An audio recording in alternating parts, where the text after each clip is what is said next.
ગીર પંથકમાં વન્ય પ્રાણીનો આતંક હવે દિવસે ને દિવસે વધી રહ્યો છે.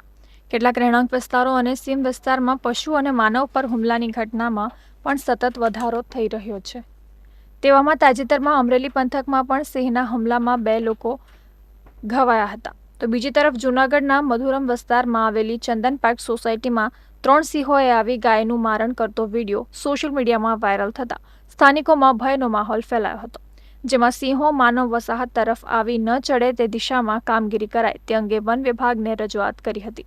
છેલ્લા 8-10 દિવસથી અમારા વિસ્તારમાં ફરે છે, તેમ છતાંય કોઈ ધ્યાન આપતું નથી અને બાળકોની એના વાલીઓના આ બાબતે વધારે ચિંતા છે. એટલે તાત્કાલિક આ સિંહ માટે વન વિભાગ હરકતમાં આવે એવી વિનંતી.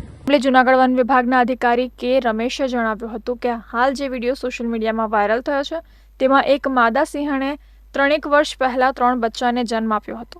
જે સિંહબાળ હવે મોટા થયા છે. જેમ જેમ માનવ વસ્તી વધે છે તેમ તેમ સિંહોની વસ્તી પણ વધતી જાય છે. તેમજ રખડતા પશુઓના કારણે પણ સિંહો માનવ વસાહત તરફ આવવા લાગ્યા છે. જ્યાં જ્યાં લાઇટો નથી ત્યાં નગરપાલિકા અને જિલ્લા પંચાયતને સ્ટ્રીટ લાઇટો મૂકવા જણાવ્યું હતું, પરંતુ હજુ સુધી કોઈ માનવને સિંહે નુકસાન કર્યું નથી. આ મુદ્દે વન વિભાગ સતત કાર્યરત છે. સિંહો માનવ વસાહત તરફ ન આવે તેવા પ્રયાસો કરી રહ્યું છે. અમારું એક ડેડિકેટેડ ટીમ છે, સ્ટાફ અને ટ્રેકર્સનું.